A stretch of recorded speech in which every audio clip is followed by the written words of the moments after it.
Taxonomy का जो प्रकार है, इसमें हम लोग बताए थे कि टैक्सोनॉमी जो होता है इसको कितने भागों में बांटा गया है, 2 भागों में, ठीक है ना। पहला जो होता है उसको बोलते हैं कोशिकीय, कोशिकीय वर्गीकी या टैक्सोनॉमी, और दूसरा जो था वो कौन था जी, रासायनिक, रासायनिक वर्गीकी।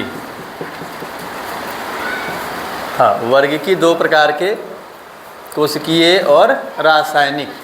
अब इसको समझिएगा, कोशिकीय वर्गीकी क्या होता है, पहले वर्गीकी क्लियर होना चाहिए, ठीक है ना। वर्गीकी में कल हम आपको बताए थे कि जब जीवों के अध्ययन करने के लिए हम लोग क्या करते हैं, उनका नामकरण न था जी, उनका पहचान, और एक और चीज़ था वर्गीकरण, ठीक है ना। इन सभी चीज़ों को शामिल करते हैं तो उसी को हम लोग क्या बोलते हैं, वर्गीकी बोलते हैं। और वर्गीकी को 2 भागों में बांटा गया है, कोशिकीय और रासायनिक। जब कोशिकीय संख्या एवं संरचना, कोशिकीय संख्या जो होता है, कोशिका की संख्या आप लोग जानते होंगे ना, कोशिकीय संख्या एवं कोशिका की संरचना, इसके आधार, इसके अलावा जो गुणसूत्र होता है, गुणसूत्र की व्यवहार, इन सभी गुणों के आधार पर जब हम लोग वर्गीकी का अध्ययन करेंगे तो उसको हम लोग क्या बोलेंगे, कोशिकीय वर्गीकी बोलेंगे। जबकि पौधों में पाए जाने वाले रासायनिक गुणों के आधार पर, रासायनिक गुण कौन सी होता है, कल हम आपको बताए थे, टेनिन होता है, रेजिन होता है, गोंद होता है, एसीटोन होता है, कीटोन होता है, न्यूक्लिक एसिड होता है, ठीक है ना। तो ये सब रसायनों के आधार पर जब हम लोग वर्गीकी का अध्ययन करते हैं तो उसको हम लोग कौन सा वर्गीकी कहते हैं, रासायनिक वर्गीकी कहते हैं। ये 2 वर्गीकी है। तो पहले हेडिंग डालिए कोशिकीय वर्गीकी, कोशिकीय वर्गीकी।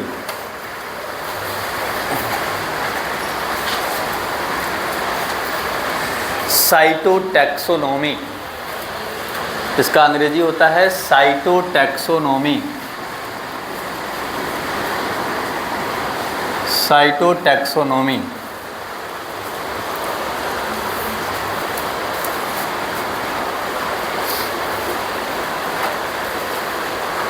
देखिए, जब वर्गीकी का अध्ययन, जब वर्गीकी का अध्ययन, जब वर्गीकी का अध्ययन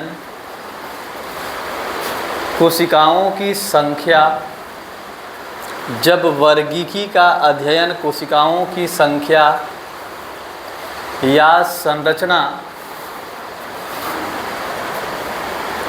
जब वर्गीकी का अध्ययन कोशिकाओं की संख्या या संरचना तथा गुणसूत्रों के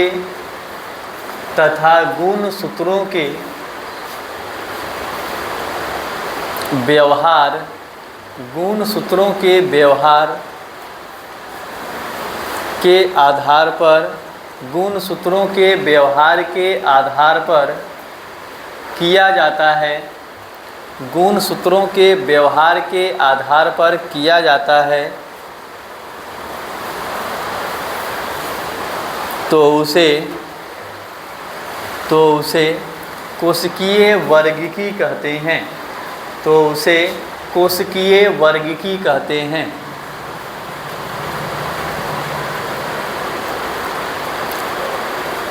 नेक्स्ट, रासायनिक वर्गीकी, रासायनिक वर्गीकी,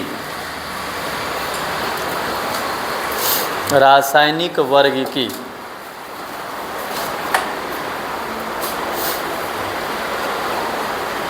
रासायनिक वर्गीकी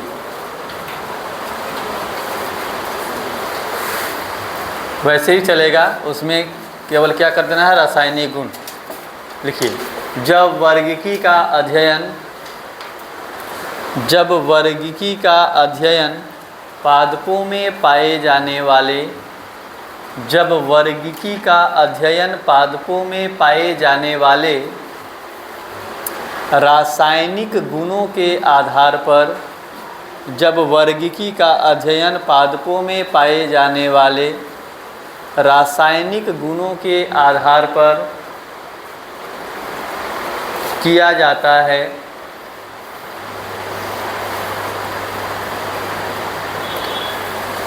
रासायनिक गुणों के आधार पर किया जाता है तो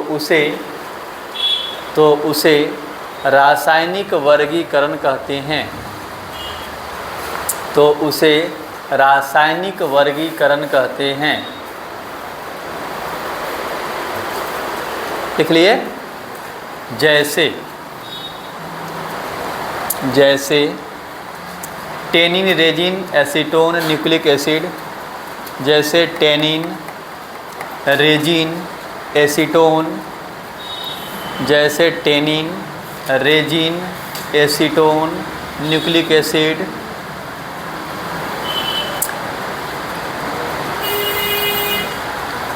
etc।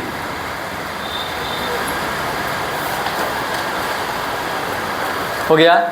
अब हम लोग को जो पढ़ना है ये नामकरण पढ़ना है। नामकरण आपको पहले बता चुके हैं कि किसी भी जीव को, ठीक है ना, एक मानक नाम देना, ठीक है, जिससे कि वो पूरे दुनिया में जाना जाए, उसी को हम लोग क्या बोलते हैं जी, नामकरण कहते हैं। तो नामकरण, वैज्ञानिक नामकरण कैसे किया जाता है वही चीज़ आज हम लोग सीखेंगे। नामकरण जो है इसमें पहला जो आया था ये द्विपद नामकरण आया था। कौन सा? द्विपद नामकरण, ठीक है ना, द्विपद नामकरण, बाइनोमियल, ठीक है ना। इसमें क्या, इसका मतलब क्या होता है कि ऐसा नामकरण पद्धति जिसमें किसी भी जीव के नाम के कितने भाग होंगे? 2 भाग होंगे। ऐसा नामकरण पद्धति जिसमें किसी भी जीव के नाम के 2 भाग होते हैं, ऐसे पद्धति को हम लोग क्या बोलेंगे? द्विपद नामकरण पद्धति। और इसको सबसे पहले एक वैज्ञानिक थे, ठीक है ना, उनका नाम था गैस्पर्ड बोहिन। ये साइंटिस्ट है जिन्होंने सबसे पहले इस प्रणाली को विकसित किया था, ठीक है ना, लगभग 1765 ईस्वी में। कौन से ईस्वी में जी? 1765 ईस्वी में द्विपद प्रणाली जो है इसको विकसित करने का जो काम है वो किनका है? गैस्पर्ड बोहिन का है। दूसरा खास बात, इन्होंने एक पुस्तक लिखा था, ठीक है ना, पिनेक्स थिएटर डे ला बोटेनिका, इनका ये पुस्तक था। और द्विपद जो प्रणाली है इसका सबसे ज़्यादा उपयोग, अधिक उपयोग किसने किया था? तो लिनियस ने। किसने किया था? लिनियस ने, ठीक है ना। फिर से रिपीट कर रहे हैं, समझिएगा। हम लोग नामकरण पढ़ने वाले हैं। नामकरण का मतलब बताए थे कि किसी भी जीव को वैज्ञानिक नाम देना ताकि वो पूरे विश्व में जाना जाए, वही को हम लोग क्या बोले हैं? नामकरण। नामकरण में पहला तरीका होता है द्विपद नामकरण पद्धति। और इस द्विपद नामकरण पद्धति जो है इसको विकसित करने का काम कौन किया था? गैस्पर्ड बोहिन, जो उनका कब 1765 ईस्वी में उनका एक पुस्तक था जिनका नाम था पिनेक्स थिएटर डे ला बोटेनिका। इस प्रणाली को सबसे ज़्यादा जो उपयोग किया है वो किसने किया है? लिनियस ने किया है, ठीक है ना। लिनियस जो है ये 2 पुस्तक लिखे थे, ठीक है ना। पहला का पुस्तक का नाम था, ठीक है ना, स्पीसीज प्लैंटरम। कौन सा पुस्तक लिखे थे? स्पीसीज प्लैंटरम। ये प्रकाशित हुआ था 1 मई 1753 को। कब प्रकाशित हुआ था जी? 1 मई 1753 को। इसमें पौधों का नामकरण कैसे करना है, पेड़ पौधों का, उसके बारे में। ये किसके बारे में था? पादप नोमेनक्लेचर के बारे में।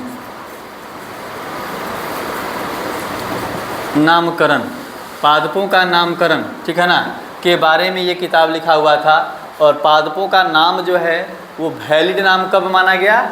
1 मई 1753 के बाद जो भी नाम लिखा गया वही पादपों का नाम वैलिड है। उससे पहले के लिखा गया नाम सबको क्या कर दिया गया? इनवैलिड कर दिया गया।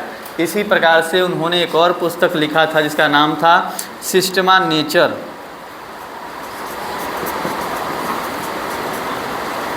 सिस्टमा नेचर, ठीक है ना। ये सिस्टमा नेचर जो है ये प्रकाशित हुआ था, इसका 10वां एडिशन। कौन सा?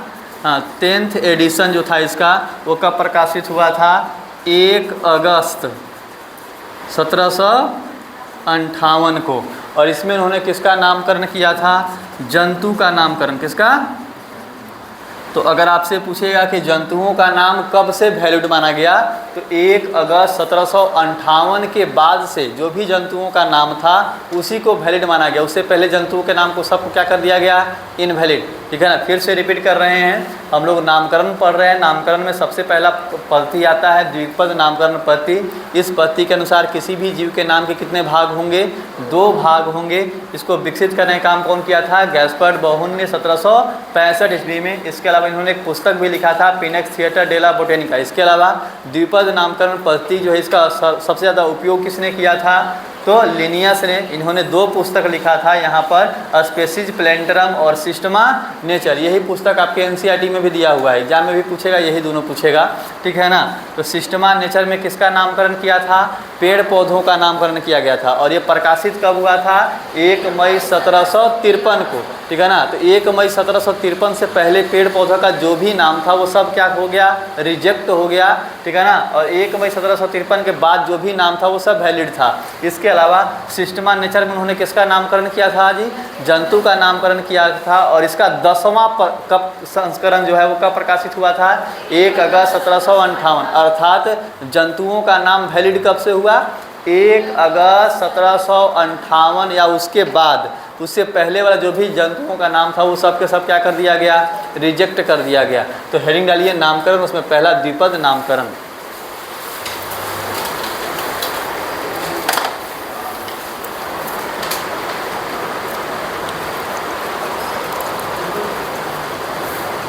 पहला द्विपद नामकरण। बोलें, देखिए ऐसे नामकरण पद्धति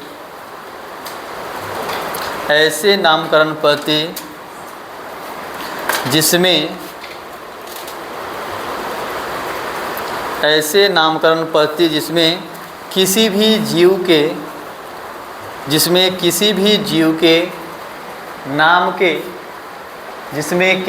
जीव के नाम के 2 भाग होते हैं। किसी भी जीव के नाम के 2 भाग होते हैं। किसी भी जीव के नाम के 2 भाग होते हैं। लिख लिए, लिख लिया। नेक्स्ट पॉइंट में लिखिएगा, सर्वप्रथम गैस्पर्ड बाउहिन नामक वैज्ञानिक ने, बोर्ड पर लिखा हुआ है, सर्वप्रथम गैस्पर्ड बाउहिन नामक वैज्ञानिक ने, नाम थोड़ा सा अटपटा टाइप के है, सब विदेशी लोग ना हैं, भारतीय रहते तब ना रामलाल से श्यामलाल लिखल रहता है। सर्वप्रथम गैस्पर्ड बाउहिन नामक वैज्ञानिक ने 1765 ईस्वी में इस प्रणाली को विकसित किया। 1765 ईस्वी में इस प्रणाली को विकसित किया।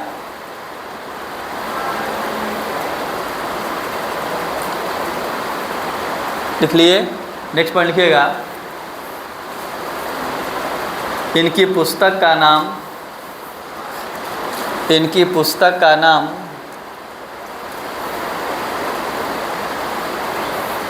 पिनेक्स थिएटर डे ला बोटेनिका। ये सब बोलाएगा जी, लगेगा जिभिया उठा के टूट गया। इनके पुस्तक का नाम Pinax Theatre de la Botanica. Pinax Theatre de la Botanica लिख लिए था। नेक्स्ट पॉइंट,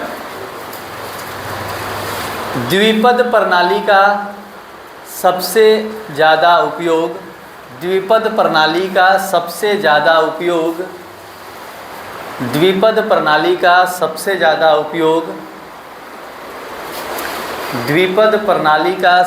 ज़्यादा उपयोग लिनियस ने किया था।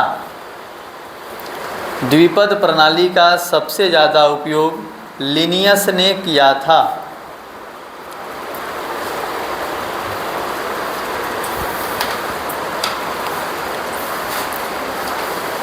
लिख लिए? हाँ, उसके बाद ये दोनों किताब का नाम लिख लीजिए, 1 और 2, स्पीसीज प्लैंटरम और सिस्टमा नेचर।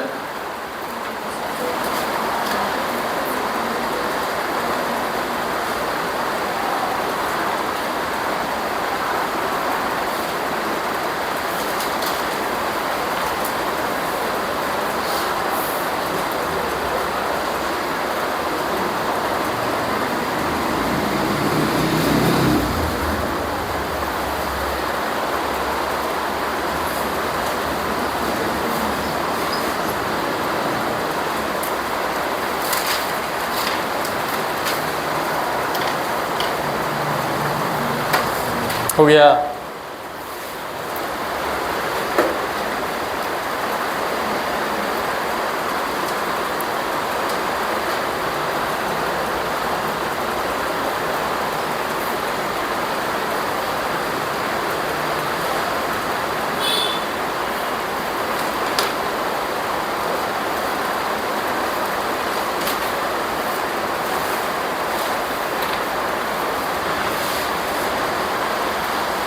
लिख लिए?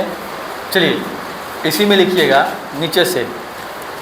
स्पीसीज प्लैंटरम के अनुसार, स्पीसीज प्लैंटरम के अनुसार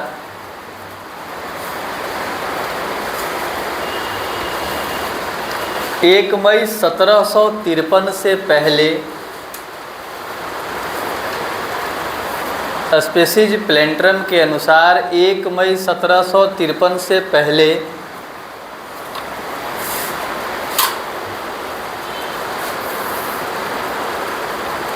पादपों का लिखा गया कोई भी नाम, पादपों का लिखा गया कोई भी नाम मान्य नहीं होगा। मान्य करने के लिए कब लिखाएगा? 1 मई 1753 के बाद। पादपों का लिखा गया कोई भी नाम मान्य नहीं होगा। पादपों का नाम मान्य नाम कब से? 1 मई 1753 के बाद से। नेक्स्ट उसी प्रकार से लिखिए, सिस्टमा नेचर के अनुसार, सिस्टमा नेचर के अनुसार, सिस्टमा नेचर के अनुसार 1 अगस्त 1758 से पहले, 1 अगस्त 1758 के पहले लिखा गया जंतुओं का नाम, लिखा गया जंतुओं का नाम मान्य नहीं होगा।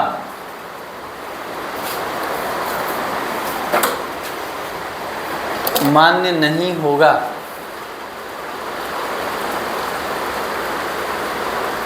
लिख लिए? चलिए आगे देखिए। इसमें मेन चीज़ में जो मेन है वो किताब का नाम है जो आपके एनसीईआरटी में दिया हुआ है, ठीक है ना, कि पादपों का नामकरण किस में किया गया था? स्पीसीज प्लैंटरम में। और कब प्रकाशित हुआ था? तो 1 मई 1753 को। और जंतुओं का नामकरण किस में किया गया था? सिस्टमा नेचर में। कब प्रकाशित हुआ था? 1 अगस्त 1758। आगे बढ़ते हैं। एक टर्म है ICBN, नाम सुने हैं? ICBN जो होता है इसको बोलते हैं international code for botanical nomenclature. पूरा नाम होता है इसका international code for botanical nomenclature.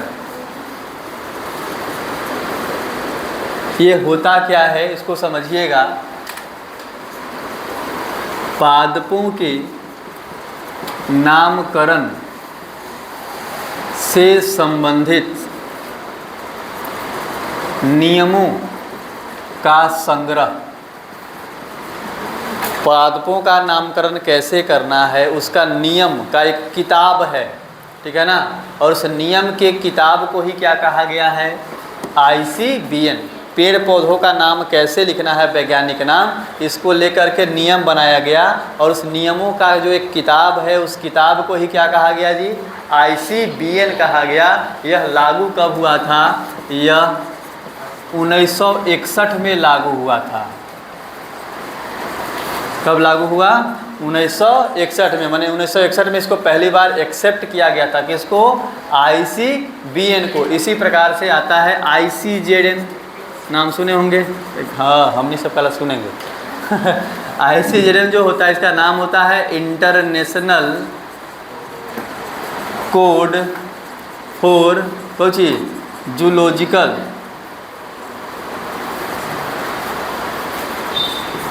Zoological nomenclature. इसमें किसका नियम होगा? जंतुओं के नामकरण से संबंधित नियम होगा। इसी प्रकार से ये पहला, ये दूसरा, तीसरा था ICNV, ये है international code of nomenclature for bacteria. Bacteria के नामकरण के लिए कौन सा है? ICNV, ठीक है ना। और एक और है 4 नंबर पर, वो है ICVN, international code for nomenclature of कोची या virus nomenclature, international code for virus nomenclature. ये टोटल 4 गो है। इसमें से जो हम लोग को पढ़ना है वो कौन पढ़ना है? ICBN। ICBN होता कौन सी है जी? तो पादपों के नामकरण से संबंधित नियमों का जो किताब होता है, संग्रह होता है, उस किताब को ही हम लोग क्या बोलते हैं? ICBN कहते हैं। और इसको लागू कब किया गया था? 1961 में। इसको नोट कर लीजिए वहीं पर।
हो गया?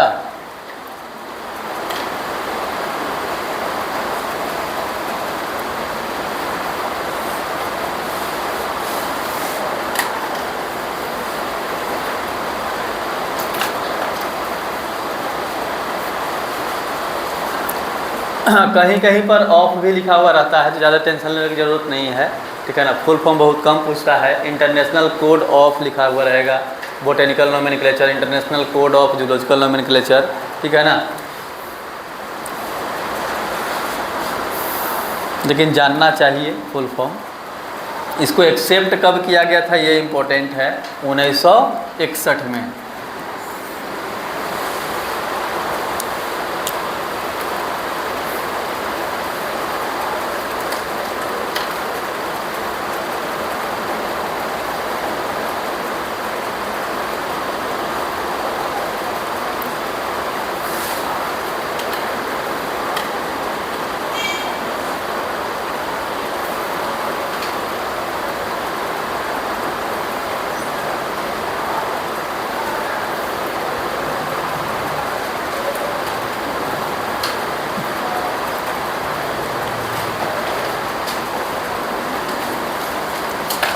नोट कर लिए?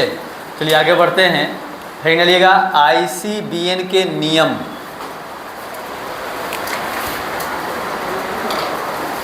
ICBN के नियम।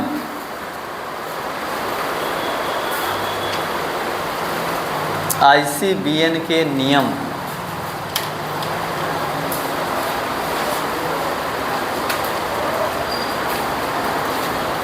मिटा इसको।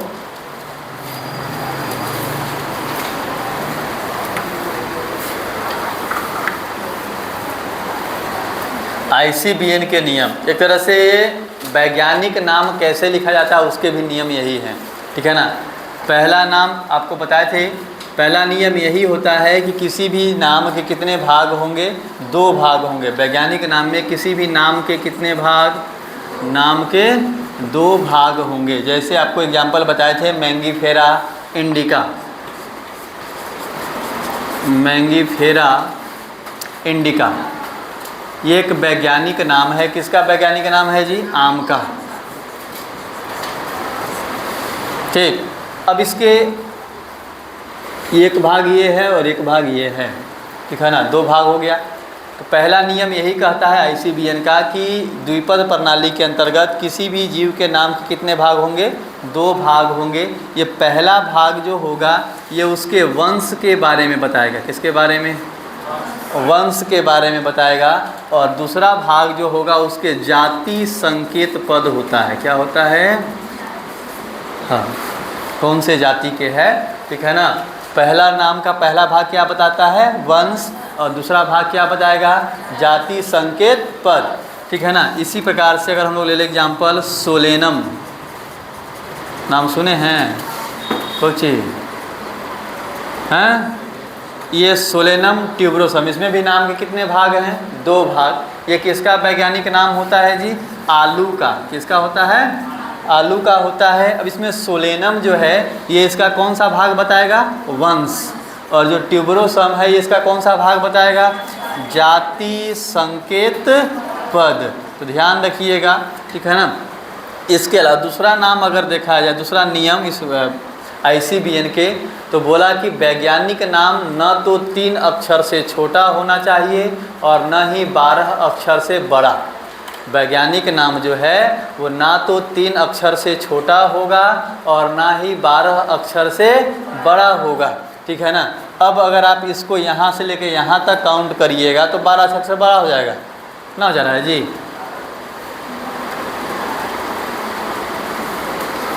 बड़ा हो गया, हाँ। तो इसमें एक साथ काउंट नहीं करना है, इसको अलग काउंट करना है और इसको अलग काउंट करना है। तो ना तो ये 3 अक्षर से छोटा होगा और ना ही 12 अक्षर से बड़ा। ये दूसरा नियम है कि वैज्ञानिक नाम न तो 3 अक्षर से छोटा होना चाहिए और न ही हाँ, और न ही 12 अक्षर से बड़ा। ये दूसरा नियम है। तीसरा नियम ये कहता है कि वैज्ञानिक नाम लिखते समय, वैज्ञानिक नाम जब भी हम लोग लिखेंगे तो वंश का नाम जो होगा वो हमेशा अंग्रेजी के कैपिटल लेटर से शुरू होगा। वंश नाम जो होगा वो हमेशा अंग्रेजी के कैपिटल लेटर से, बड़का लेटर से शुरू होगा। और जो जाति संकेत पद है वो हमेशा अंग्रेजी के छोटे लेटर से शुरू होगा। अगर इसको उल्टा कर दीजिए, सब यहाँ पर देखिए मैंगीफेरा इंडिका लिखे हैं, ऐसे लिख दें। तो ये लिखा हुआ सही है, स्पेलिंग सही है, लेकिन ये नाम क्या हो जाएगा? गलत। क्योंकि इसका पहला भाग कौन सी है जी? वंश, और दूसरा भाग जाति संकेत पद। तो जो वंश का नाम है ये कैपिटल लेटर से थोड़े शुरू हुआ है, ये कौन से लेटर से शुरू हुआ है? स्मॉल लेटर से शुरू हुआ है। तो वैज्ञानिक नाम का तीसरा नियम ये कहता है कि जब भी हम लोग वैज्ञानिक नाम लिखेंगे तो उसमें वंश नाम जो होगा वो हमेशा अंग्रेजी के बड़े अक्षरों से शुरू होगा, और जाति संकेत पद जो है वो हमेशा अंग्रेजी के छोटे अक्षरों से शुरू होगा। अगर इसी को अगर ऐसे कर दें, ऐसे मैंगीफेरा इंडिका, बताइए सही है कि गलत है? गलत है। क्यों गलत हो गया इस बार? यहाँ पर वंश नाम तो हम कैपिटल से शुरू किए हैं, तो यहाँ पर देखना है जाति संकेत पद जो है ये भी किससे शुरू हो गया? कैपिटल से शुरू हो गया। इसलिए स्पेलिंग भले सही है, लेकिन ये नाम क्या हो जाएगा जी? गलत हो जाएगा। 3 गो नियम हम आपको बताए। पहला नियम, वैज्ञानिक नाम द्विपद प्रणाली में किसी भी वैज्ञानिक नाम में कितने भाग होंगे? 2 भाग। पहला भाग किसके बारे में बताएगा? वंश के बारे में, और दूसरा भाग किसके बारे में? जाति संकेत पद के बारे में। फिर दूसरा नियम बताए कि वैज्ञानिक नाम न तो 3 अक्षर से छोटा होना चाहिए और ना ही 12 अक्षर से बड़ा। हाँ, इंडिविजुअली काउंट करेंगे, एक साथ दोनों को काउंट नहीं करेंगे, ठीक है ना। इसी प्रकार से अगर आप तीसरा नियम बताया कि वैज्ञानिक नाम जो है उसमें जो वंश नाम है वो हमेशा अंग्रेजी के बड़े अक्षरों से शुरू होगा, और जाति संकेत पद जो है वो हमेशा अंग्रेजी के छोटे अक्षरों से शुरू होगा। एक और ख़ास बात यह है कि वैज्ञानिक जो नाम है उसको हमेशा लैटिन भाषा में लिखा जाता है। ध्यान रखिएगा, लैटिन बोल रहे हैं, ठीक है ना। लैटिन भाषा ग्रीक लैंग्वेज में लिखा जाता है। क्यों लिखा जाता है? क्योंकि ये मृत भाषा है। कैसा भाषा है जी? जैसे हम लोग का मृत भाषा कौन सी है? संस्कृत। संस्कृत जो है वो मृत भाषा है, उसमें किसी प्रकार के बदलाव की कोई संभावना नहीं है, ठीक है ना। बड़ी सूक्ष्म स्तर पर बदलाव होगा भी तो बड़ी सूक्ष्म स्तर पर। ठीक उसी प्रकार से लैटिन भाषा जो ग्रीक लैंग्वेज होता है ये भी कैसा भाषा होता है? मृत भाषा होता है। और इसीलिए जब भी हम लोग वैज्ञानिक नाम लिखते हैं तो वो कौन से भाषा में लिखते हैं? लैटिन भाषा या ग्रीक भाषा में लिखते हैं, ताकि उसके लैटिन उत्पत्ति को दिखाया जा सके, ठीक है ना। तो एक और बात बताएं, फिर वैज्ञानिक नाम जब भी हम लोग हाथ से लिखते हैं, जैसे यहाँ पर ये हाथ से वैज्ञानिक नाम लिखा हुआ है, जिसको देखिए वंश नाम को और जाति संकेत पद को अलग अलग रेखांकित कर रहे हैं। जब भी वैज्ञानिक नाम लिखेंगे तो वंश नाम को और जाति संकेत पद को अलग अलग क्या किया जाता है? रेखांकित किया जाता है। जैसे हम यहाँ पर किए ना रेखांकित जी, जैसे रेखांकित करते हैं। इसके अलावा जब हाथ से लिखते हैं तो जैसे अंग्रेजी हम लोग सिंपल अंग्रेजी कैसे लिखते हैं रोमन में, वैसे लिखेंगे। लेकिन जब इसको कंप्यूटर पर टाइप करते हैं तो इसको तिरछे अक्षरों में टाइप कर दिया जाता है, इटैलिक। कंप्यूटर अगर आप लोग चलाते होंगे, कंप्यूटर चलाना सीखे हैं आप लोग, तो वहाँ पर एक इटैलिक होता है, इससे अक्षर कैसा हो जाता है? तिरछा। तो जब भी वैज्ञानिक नाम को कंप्यूटर पर टाइप किया जाता है, लिखा जाता है, तो हमेशा कैसे लिखा जाता है जी?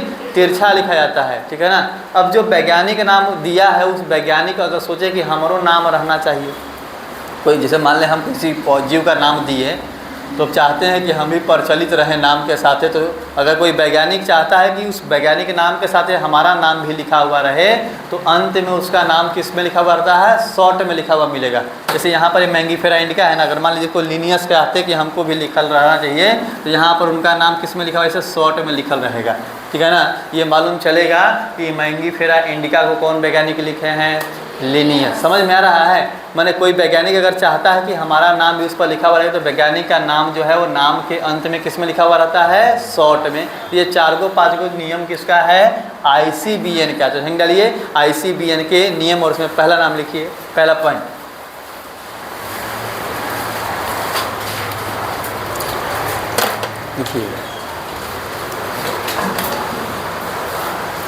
देखिए, द्विपद प्रणाली के अंतर्गत द्विपद प्रणाली के अंतर्गत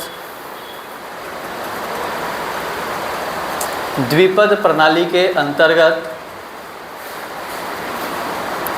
किसी भी जीव के नाम के 2 भाग होते हैं। किसी भी जीव के नाम के 2 भाग होते हैं। किसी भी जीव के नाम के 2 भाग होते हैं। इसे लिखेंगे, पहला भाग वंश, पहला भाग वंश एवं दूसरा भाग पहला भाग वंश एवं दूसरा भाग जाति संकेत पद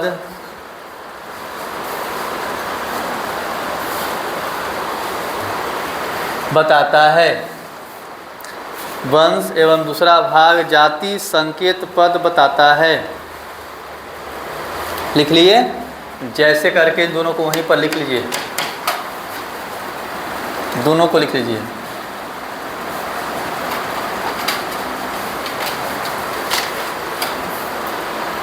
जैसे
चलिए दूसरा नियम हो गया ना। फर्स्ट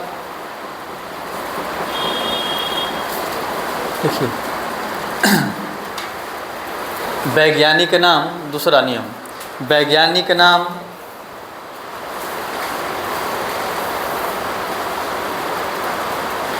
न तो 3 अक्षर से छोटा, वैज्ञानिक नाम न तो 3 अक्षर से छोटा और न ही वैज्ञानिक नाम न तो 3 अक्षर से छोटा और न ही 12 अक्षर से बड़ा। वैज्ञानिक नाम न तो 3 अक्षर से छोटा और न ही 12 अक्षर से बड़ा होना चाहिए। 12 अक्षर से बड़ा होना चाहिए। एगो लिखिए इसको वहाँ पर, सोलेनम ट्यूबरोसम, और इसको अलग अलग काउंट करके लिख देंगे। इसमें 7 गो लेटर है, इसमें 9 गो लेटर, अलग अलग काउंट करेंगे, एक के साथ काउंट नहीं करेंगे। एक जैसे करके इसको लिख लीजिए। और बाकी नियम जो है वो हम लोग अगले क्लास में पढ़ेंगे ना। आज के लिए इतना ही। इसको पढ़ते रहिएगा आप लोग घर पर।